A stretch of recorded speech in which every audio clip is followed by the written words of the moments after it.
하나님의 평강과 은혜가 함께 하시길 주님의 이름으로 축복드립니다. 이제 함께 사도신경으로 신앙 고백하시며 8월 2일 화요일 새벽 기도회를 하나님께 올려드리겠습니다. 나는 전능하신 아버지 하나님 천지의 창조주를 믿습니다. 나는 그의 유일하신 아들 우리 주 예수 그리스도를 믿습니다. 그는 성령으로 잉태되어 동정녀 마리아에게서 나시고 본디오 빌라도에게 고난을 받아 십자가에 못 박혀 죽으시고 장사된 지 사흘 만에 죽은 자 가운데서 다시 살아나셨으며 하늘에 오르시어 전능하신 아버지 하나님 우편에 앉아 계시다가 거기로부터 살아있는 자와 죽은 자를 심판하러 오십니다. 나는 성령을 믿으며 거룩한 공교회와 성도의 교제와 죄를 용서받는 것과 몸의 부활과 영생을 믿습니다. 아멘. 하나님 아버지, 오늘도 우리를 만나주시니 감사드립니다.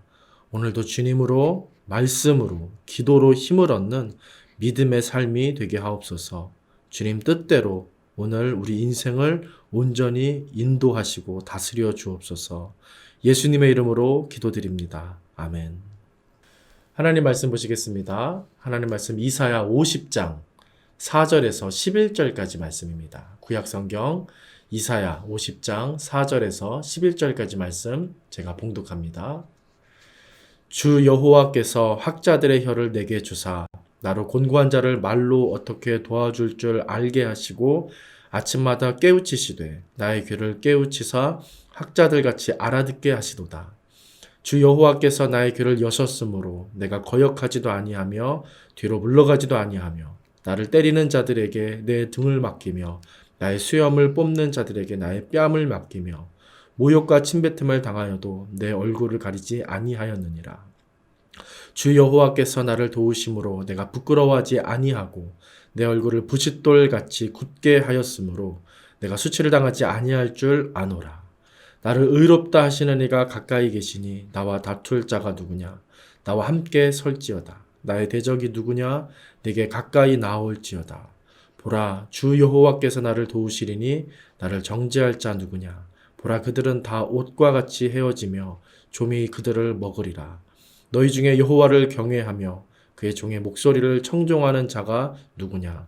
흑암 중에 행하여 빛이 없는 자라도 여호와의 이름을 의뢰하며 자기 하나님께 의뢰할지어다.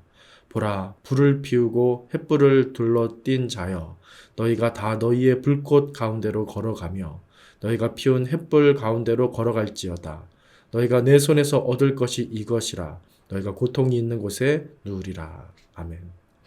다시 한번 말씀을 천천히 읽으시면서 개인적으로 좀 더 깊이 있게 묵상하는 시간을 갖도록 하겠습니다.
오늘 본문은 유명한 종의 노래에 속합니다. 먼저는 49장에서부터 시작이 되었었는데 그 내용은 위로와 회복의 약속의 말씀이었습니다. 그리고 이어지는 게 오늘 본문의 내용인데 이 내용은 앞에서 선포하시고 약속하신 하나님 말씀에 대한 선지자의 그 믿음의 반응, 믿음의 모습입니다. 여기서 4절이 참 유명한 구절인데 다시 한번 읽어드리겠습니다. 주 여호와께서 학자들의 혀를 내게 주사 나로 곤고한 자를 말로 어떻게 도와줄 줄 알게 하시고 아침마다 깨우치시되 나의 귀를 깨우치사 학자들 같이 알아듣게 하시도다. 아멘. 지금 선지자는 하나님의 회복의 약속을 듣고 자신이 주의 은혜로 학자같이 듣고 이해할 수 있게 되었다 말합니다. 그리고 사람들에게도 이것을 그렇게 잘 전할 수 있게 되었다라고 대답하는 겁니다. 여기서 학자로 번역된 히브리어는 배우다라는 말에서 나온 제자라는 말로도 번역될 수 있는 단어입니다. 우리가 학자라고 하면 어떤 학문적인 세상 권위를 가지고 사람을 가르치는 그런 사람을 가리키는데 사실 이 구절은 그런 뜻이라기보다는 제자로서 하나님의 말씀을 받아 그대로 백성들에게 전하겠다는 선지자의 사명을 강조하는 의미입니다. 오늘 이 본문이 종의 노래임을 기억할 때 우리는 보다 분명히 오늘 본문의 의도를 이해할 수 있을 것입니다. 지금 선지자는 내가 계시를 받아 권위자가 되겠다라고 하는 게 아니라 물론 하나님 말씀을 전하는 자가 하나님 말씀의 권위에 힘입을 수 있지만 그보다 내가 계시를 받아 사명자가 되겠다라는 차원으로서 말하고 있는 것입니다. 오늘날 그리스도인들이 이와 같은 모습으로 하나님을 믿고 섬겨야 하는 것입니다. 하나님은 우리 믿는 자들을 향해서 뭐라고 하셨습니까? 택하신 족속이요 왕 같은 제사장이다 라고 하셨습니다. 이 말 역시 세상의 권위자로 살라는 게 아니라 하나님의 뜻을 전하고 하나님 말씀을 전하는 자로서 물론 하나님의 권위를 내세우겠지만 섬기는 사명자의 삶, 제자의 삶을 살라라는 차원으로 우리는 이것을 받아야 하는 것입니다. 그래서 이어지는 5절 그리고 6절에서 선지자가 말하듯이 나를 때리고 수염을 뽑는 자들에게 모욕과 수치를 당할지라도 내가 물러나지 않겠다. 더 내어주겠다. 얼굴을 돌리지 않겠다라고 대답을 하는 것입니다. 그리고 또 이어지는 7절. 이 7절 말씀이 참 아름답습니다. 선지자의 정말 큰 위대한 믿음의 고백이 이어져서 나오는데 7절을 또 읽어드리겠습니다. 주 여호와께서 나를 도우심으로 내가 부끄러워하지 아니하고 내 얼굴을 부싯돌같이 굳게 하였으므로 내가 수치를 당하지 아니할 줄 아노라. 아멘. 하나님께서 에스겔 선지자에게도 이와 같이 요구하신 적이 있습니다. 선지자로 세울 때 얼굴을 강하게 해라. 얼굴에 철판을 깔아라. 그렇게 저 백성들에게 담대하게 나아가라. 그렇게 요구하시고 요청하셨던 적이 있는데 지금 이사야 선지자는 본인이 직접 나서서 하나님의 도와주심에 따라서 힘입어서 내가 그렇게 담대하게 서겠습니다 라고 직접적으로 반응하며 대답하며 그렇게 하나님 앞에 서고 있는 것입니다.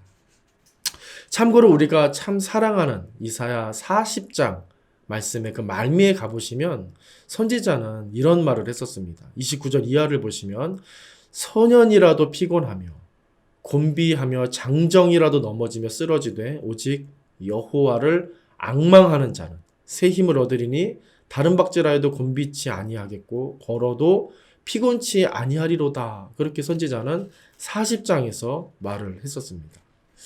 오늘 본문에서 이 말씀이 연결이 됩니다.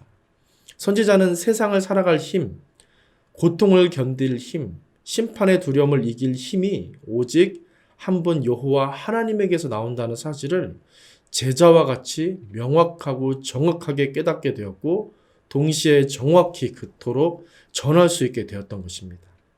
그는 머리로만이 아니라 가슴으로, 영혼으로, 또 인생으로 그렇게 깨닫고 전할 수 있게 되었던 것입니다.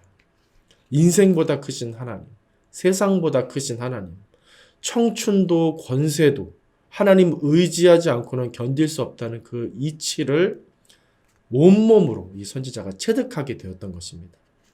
그래서 확신에 차서 담대하게 내가 수치당하고 모욕당해도 손해를 입어도 굳게 서서 결코 하나님의 말씀을 하나님의 뜻을 그 주신 사명을 외면치 않고 선포하겠다. 그 길을 가겠다라고 말할 수 있었던 것입니다. 여러분들께서는 삶을 살아가실 때 가장 크게 받게 되시는 큰 동력이나 동기부여가 어디에서 나옵니까? 스트레스를 받고 어려운 일을 겪을 때 가장 먼저 여러분들이 찾게 되는 것은 무엇입니까? 살아가시면서 누구를 통해 위로를 가장 많이 받으시고 격려를 받으시고 힘을 재충전받게 되십니까? 가족이나 친구가 될 수도 있고요. 또 취미나 여가 생활이 될 수도 있고 나의 어떤 꿈과 계획이 내 동기부여, 내 위안과 힘이 될 수도 있습니다. 그래서 저는 여러분들이 가족들과 친구들과 더 사랑하며 살아가시길 바라고 여러 취미생활과 여가생활도 즐기실 수 있었으면 좋겠습니다. 또 원대한 어떤 소망이나 목표도 가지고 하루하루 그 힘을 가지고 또 더 힘을 내셔서 애를 써서 살아가실 수 있는 삶이 되셨으면 좋겠습니다.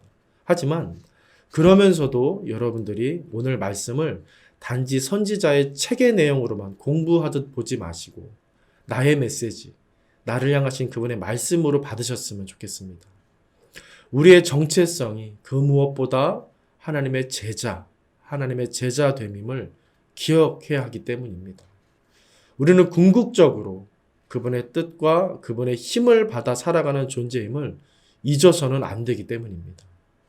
그래서 우리가 가장 살아나게 되고 그리고 힘나게 되는 그것은 세상 그 어떤 소중한 사람들과 일들보다 이런 것들도 소중하지만 우리에게 힘이 되지만 그런 것들보다 궁극적으로 본질적으로 하나님 되심 여기에 있음을 깨달아야 하는 것입니다. 그것이 우리가 이 땅에서 진정으로 살아갈 수 있는 길이 되고 우리의 소중한 사람들과 우리의 소중한 일들을 진정 사랑하고 지킬 수 있는 비결이 된다는 것입니다. 세상에서 손해를 보고 어려운 일을 겪게 되더라도 하나님의 공의와 하나님의 은혜를 여러분들 기억하시길 바랍니다. 그러할 때 8절 이하에서 선지자가 확신하며 선포하듯 하나님은 우리의 결핍과 부족함과 손해와 수치를 거두어 가시고 우리를 도와주셔서 하나님의 그 선하시며 거룩하신 뜻을 우리 인생 통해 반드시 이루어 가시고 영광 받으시고 우리로 기쁘게 하실 것이다. 그렇게 외치며 선포하며 사실 수 있게 되실 것입니다. 그분은 하나님을 의지하며 하나님께 소망을 두며 하나님 말씀을 청종하는 그 한 사람의 인생을 기억해 주시는 미쁘신 우리 하나님이 되시기 때문입니다. 그래서 아브라함이 있었고요. 요셉이라는 인생이 있을 수 있었고요. 다윗이라는 그 위대한 인생이 있을 수 있었던 것입니다. 그 인생들 속에서 역사하셨던 크신 하나님, 그 하나님을 여러분 보시길 바랍니다. 그 하나님을 기대하실 수 있기를 바랍니다. 그 인생들이 하나님을 어떻게 의지하였었는가 이것을 기억하시면서 되새기시면서 홀로 위대하신 하나님을 바라보실 수 있기를 바랍니다. 그렇게 이 세상 속에서 어떤 일을 만나든지 간에 그 크신 하나님 바라보는 일을 포기하지 마시길 주님의 이름으로 간절히 축원드립니다.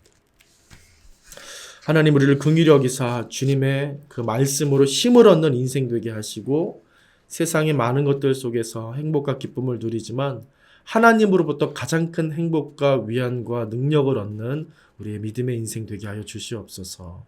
오늘도 지켜주시고 도와주시고 인도해 주실 줄 믿고 의지하며 예수님의 이름으로 기도드립니다. 아멘. 하늘에 계신 우리 아버지, 아버지의 뜻을 거룩하게 하시며 아버지 나라가 오게 하시며 아버지의 뜻이 하늘에서와 같이 땅에서도 이루어지게 하소서.